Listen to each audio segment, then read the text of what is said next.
Good evening all student. आज का हमारा टॉपिक है कि भारत के पूर्व प्रधानमंत्री एवं विभिन्न पदों को सुशोभित करते हुए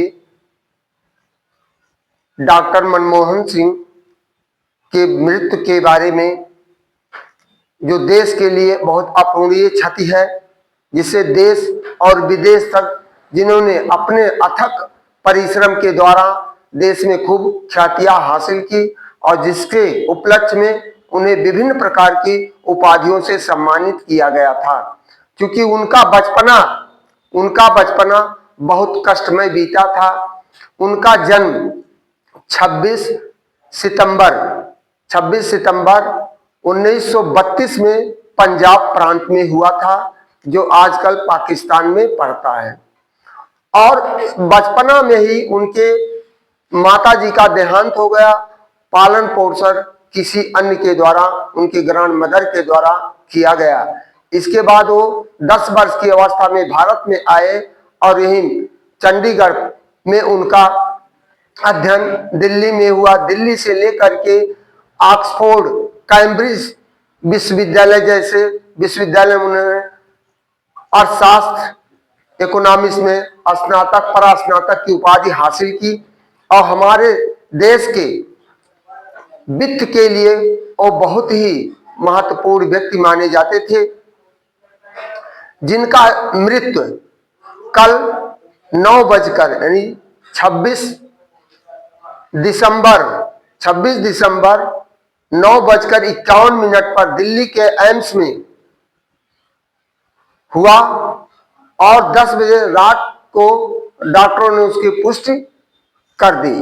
तो उनका दाह संस्कार कल शनिवार यानी 28 दिसंबर 2024 को किया जाएगा। तो उनके बारे में, वो विभिन्न पदों को सुशोभित करते हुए वो भारत के गवर्नर, आरबीआई के गवर्नर थे। यानी वह आरबीआई के गवर्नर सितंबर माह 1982 से लेकर के जनवरी माह 1985 तक थे। और उस समय देश के प्रधानमंत्री पीवी नरसिम्हा राव थे। और उस समय देश विषम परिस्थितियों से, आर्थिक संकटों से जूझ रहा था। इन्होंने देश के उत्थान के लिए इन्होंने देश के सोना को गिरवी रख दिया।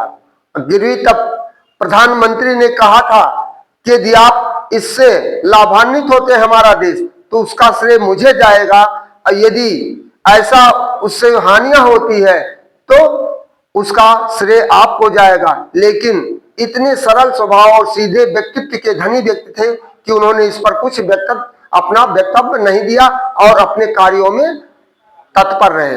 और नहीं तो आज हमारा देश पाकिस्तान की तरह रहता। और इसके बाद वह आरबीआई के गवर्नर भी रहे। 1991 से लेकर के 1996 तक वह आरबीआई के गवर्नर भी रहे। इसके बाद 2004 से लेकर के 2014 तक वह भारत के प्रधानमंत्री रहे, जिसमें उन्होंने अपना 6 बहुत महत्वपूर्ण कार्य किया है, जिसका आज पूरा देश लाभान्वित हो रहा है। और वर्तमान सरकारें उसका पूरा लाभ ले रही हैं। इसमें पहला हमारा पॉइंट है, पहला है जून 1991 वैश्वीकरण एवं उदारीकरण। और दूसरा महत्वपूर्ण कार्य जून 2005 में जन सूचना का अधिकार आरटीआई, जिसमें कोई भी व्यक्ति साधारण रूप से 10 रुपये का टिकट ला करके किसी भी विभाग से सूचना का अधिकार मांग सकता है। यदि वह नहीं देता है तो वो उसके दोषी होता है। और फिर देखिए तीसरा पॉइंट है सितंबर 2005 में रोजगार गारंटी, कि हर व्यक्ति को भारत में रोजगार दिया जाए, चाहे वो शिक्षित हो चाहे अशिक्षित। इसके लिए जॉब कार्ड की योजना चलाई गई है। इसके बाद चौथा मार्च 2006 में अमेरिका से न्यूक्लियर डील, जिस समय उन्होंने अमेरिका से न्यूक्लियर डील किया था उस समय भी बड़ा विरोधाभास हुआ, लेकिन ये सहर्ष उसको सुनते रहे, लेकिन कहीं किसी का कोई आलोचना इन्होंने नहीं किया। फिर पांचवा था जनवरी 2009 में पहचान के लिए आधार कार्ड। इन्हीं के द्वारा आधार कार्ड लगाया गया, जो आज हर व्यक्ति के लिए हर जगह बहुत जरूरी हो गया। बैंक से लेकर खतौनी से लेकर के कहीं पर जाइए, बिना आधार कार्ड का कोई वैल्यूएशन नहीं है। इसका 6वां उनका था अप्रैल 2010 में शिक्षा का अधिकार अधिनियम, सर्व शिक्षा अभियान। तो इन्होंने जिसमें दिया था कि 6 वर्ष से लेकर के 14 वर्ष तक के सभी बच्चों को शिक्षित होना आवश्यक होता है। तो इन्हीं के साथ दुख खेद व्यक्त करते हुए, क्योंकि भारत ने आज एक बहुत बड़े अर्थशास्त्री और महान व्यक्तित्व वाले व्यक्ति को खो दिया है, तो इसके लिए हम लोग, हमारा देश बहुत दुखी है, जिसके लिए राष्ट्रीय शोक 7 दिन का मनाया जा रहा है। तो आप सभी विद्यार्थियों से या सभी श्रोताओं से अनुरोध करते हैं कि ऐसे व्यक्तित्व धनी वाले व्यक्तियों का आचरण को देख करके हमें उनके अनुसार कुछ क्रियाकलाप अपने को करना चाहिए। कोई इंटेलिजेंट विद्यालय टॉप करने से कोई नहीं होता है। इंटेलिजेंट विद्यालय टॉप करने से कोई नहीं होता है। इंटेलिजेंट वह होता है जो जीवन में अपने लाइफ को टॉप कर जाता है। जिस तरह से हमारे देश के तमाम विभूतियां, तो नाम तो एक गिनाया जाए तो बहुत समय लग जाएगा, जिसमें डॉक्टर BR अम्बेडकर ने जो आज हमें आजादी हर ढंग से दे दिया, देश को कॉन्स्टिट्यूशन देकर, संविधान देकर के, उसी में से एक हमारे पूर्व प्रधानमंत्री डॉक्टर मनमोहन सिंह है, जो विश्व के अर्थशास्त्रियों में से गिने जाते हैं। और आज अपने व्यक्तित्व के कारण पूरे विश्व में उनका शोक की लहर दौड़ गई है।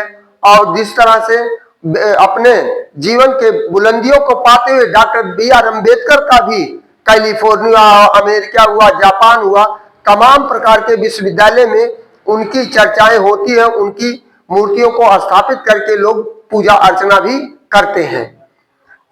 उन्होंने केवल अपने शेड्यूल कास्ट के लिए, SC कास्ट के लिए नहीं, उन्होंने सबके लिए उन्होंने समान अधिकार दिलाया है, चाहे वो SC हो, चाहे बैकवर्ड हो, चाहे SC ST हो, चाहे औरतें हो। औरतें जो आजकल हमारे यहाँ यानी छोटे से कार से लेकर के बड़े कार तक, वो हवाई जहाज, हेलीकॉप्टर, प्रशासनिक अधिकारी तक बनके अपने कार्यों को कर रही हैं। और नहीं तो वो कूप मंडूक बनी रहती थी। मनुस्मृति जो पुस्तक है, जिसको वीर सावरकर और इन लोगों ने लिखा था, जिसको डॉक्टर BR अम्बेडकर ने 25 दिसंबर 1927 को जलाया था। हिंदू कोड बिल का इन्होंने विरोध किया था, गांधी जी ने भी विरोध किया था। तो ऐसे लोग, महान विभूतियों को कोट नमन एवं श्रद्धा सुमन अर्पित करता हूं। थैंक यू, धन्यवाद, गुड इवनिंग।